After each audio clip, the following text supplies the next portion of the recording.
বিয়ার্স কথায় আছে লাখ টাকার বাগান খায় 1 টাকার ছাগলে। যারে দিয়ে চক্ষু দান তারে দেখতে অপমান। যে শাকিব খানের সাথে সিনেমা না করতে পারলে আজীবন সিরিয়াল নিয়ে পড়ে থাকতে হতো, সেই নায়িকা আজকে শাকিব খানের সিনেমার শুটিং এ শিডিউল ফেঁসে দিয়েছে।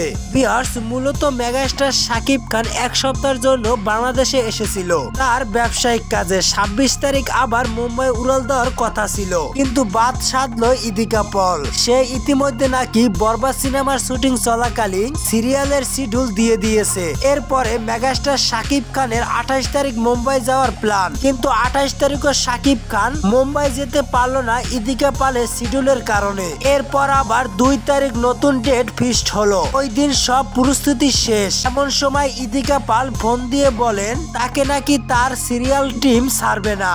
এই কথা শোনার পরে মেগাস্টার শাকিব খান রেগে বিমানের টিকিট ছুঁড়ে ফেলে দিয়েছে আর বরবাদ টিমকে বলে দিয়েছেন তোমাদের শুটিং তোমরা করো, আমাকে ডিস্টার্ব করো না।